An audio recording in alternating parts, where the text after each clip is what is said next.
I want to follow up on the absolute disaster that was Trump's press conference with Israeli Prime Minister Benjamin Netanyahu, where Trump just floated a horrific idea that he announced like it was happening, which is the United States taking over Gaza.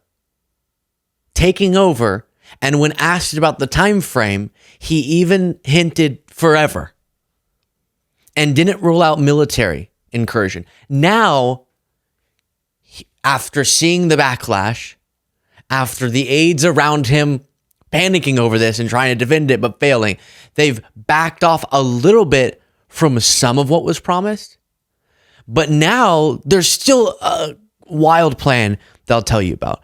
I'll try not to rehash that entire story we already did, but I want to tell you about how this decision was made by Trump. And it tells us a lot.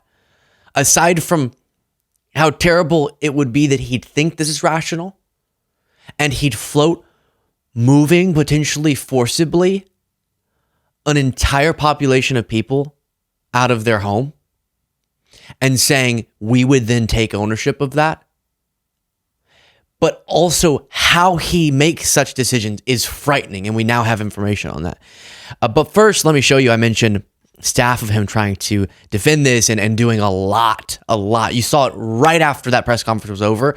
Damage control, saying, well, actually, he didn't mean this, but he does mean this. And insanity is doing the same thing over and over, so I guess it's good that he's doing something different. I'll show you that too. Everyone on the right's using the same talking point about why this is rational.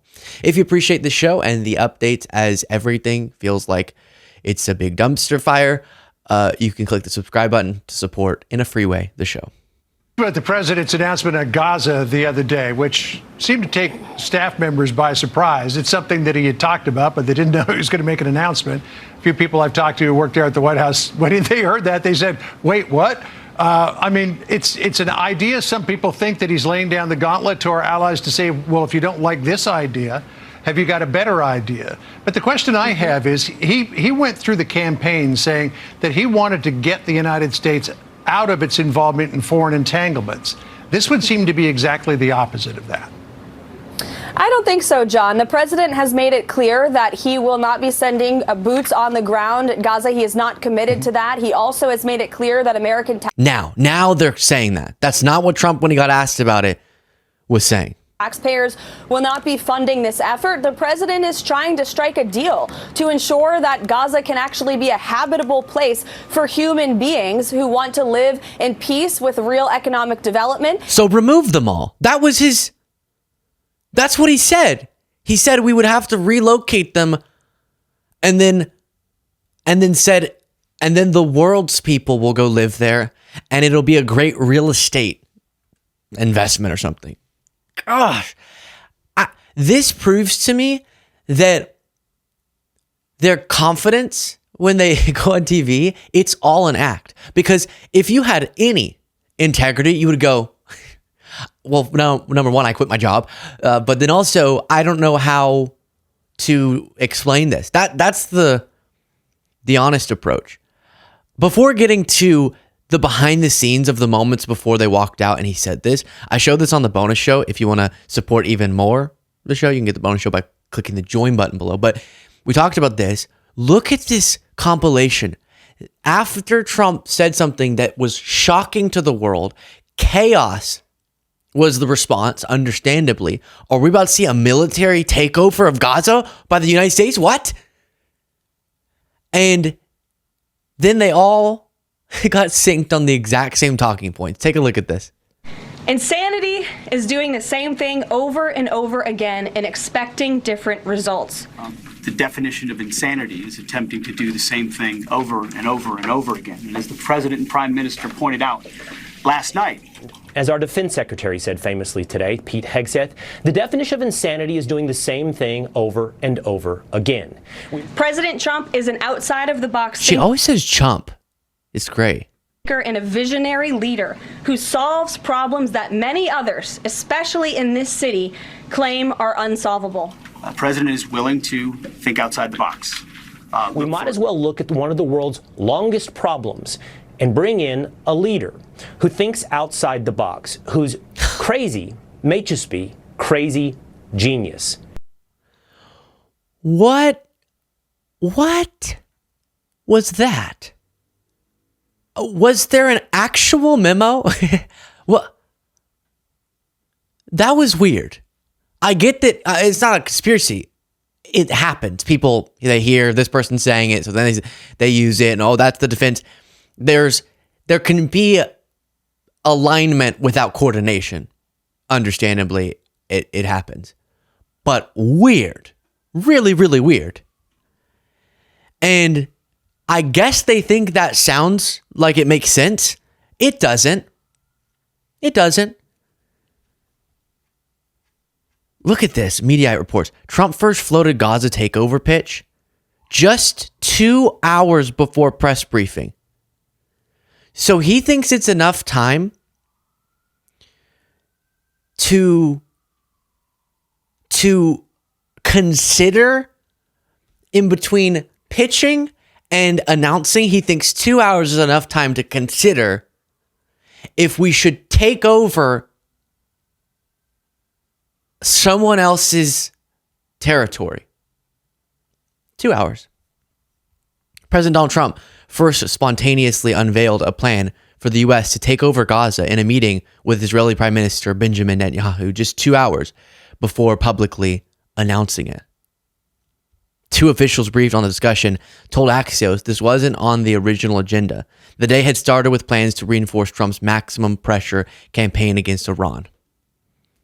But somewhere between the prepared notes and the Oval Office, Trump decided to go rogue. The U.S. will take over the Gaza Strip. We will develop it. We will develop it. Staffers called it an audible. An audible.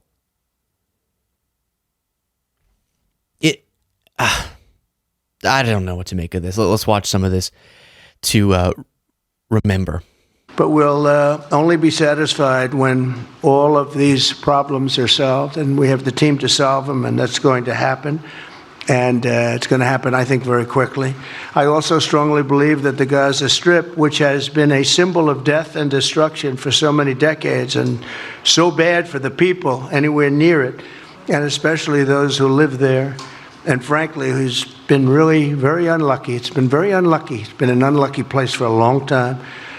Being in its presence just has not been good, and it should not go through a process of rebuilding and occupation by the same people that have really stood there and fought for it and lived there and died there and lived a miserable existence there. Instead, we should go to other countries of interest with humanitarian hearts, and there are many of them that want to do this, and build various domains that will ultimately be occupied by the 1.8 million Palestinians living in Gaza, ending the death and destruction and, frankly, bad luck. This can be paid for by neighboring countries of great wealth. It could be 1, 2, 3, 4, 5, 7, 8, 12. It could be numerous sites, or it could be one large site. But the people will be able to live in comfort and peace, and we'll make sure something really. Wow, this is tough though. We covered it already, but then he eventually gets to, and they ask clarification questions. He says, yes, the U.S. take permanent control. And then now it's, no, we're saying maybe it's him. Well, no, we're actually not. The U.S. isn't gonna, we're just, the Hill reports, Trump says Gaza will be given to U.S. by Israel. Not making it better, Donald. President Trump on Friday asserted that Gaza will be given to the U.S. by Israel, expanding on his plan for an American takeover of the war-torn region that he suggests involves the permanent relocation of Palestinians. And so, again, as I guess he's doubling down, all of this disturbing. But I want to go back to, since we talked a lot about that, now he's saying it's going to be given, but that's not at all, it's mind-boggling. But think about, aside from that, such a decision to announce something like this. And he just sort of calls an audible 2 hours before and then just spitballs. This is my this is the point. You don't do this with such matters, even if the proposal weren't insane. You do not, such that when he explained it, he was off book. And so he left the whole world going, is the U.S. about to invade Gaza? They're going to take control, relocate everybody against their will, I guess. Trump's acting like, no, they'll just all want to leave. And then we're going to build stuff and then sell it? Or it's going to be a U.S. territory? Now what?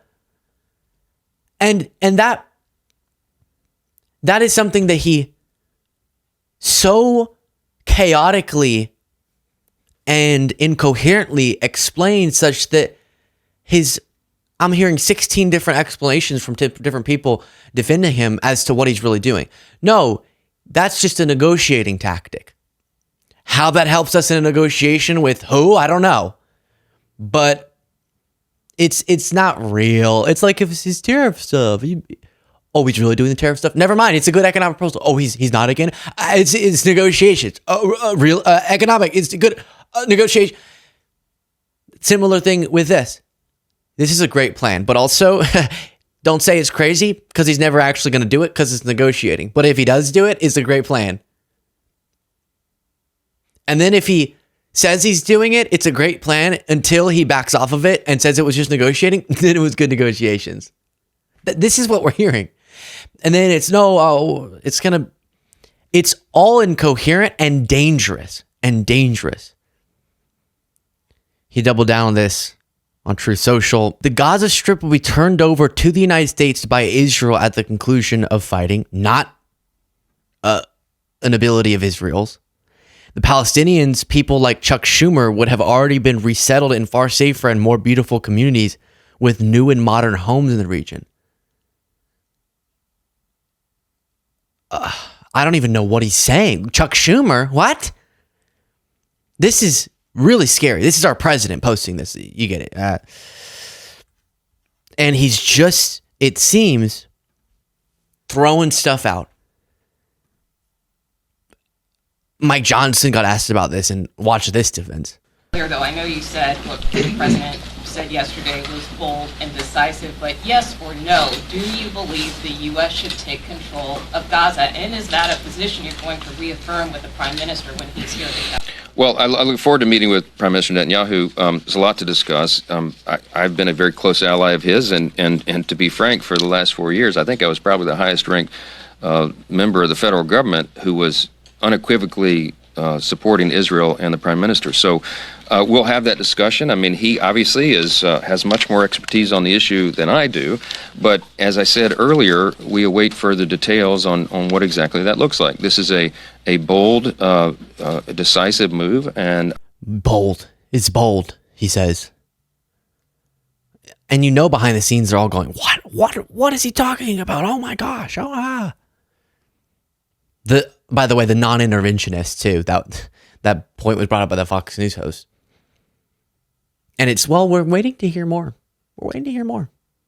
I can't just say, obviously, the United States taking by force, they act like they want to be, it would have to be by force if you were going to do this. We've heard loud and clear, since Trump said this, from Gazans, that no, they're not going to. Force would be the only way. So you can't even on that, Mike Johnson, have the sliced bit of spine and go, oh yeah, no, we're not going to be able, this is not a real proposal. Or it is, and I am opposed to it, right? Those would be the two rational responses. Share your thoughts in the comments.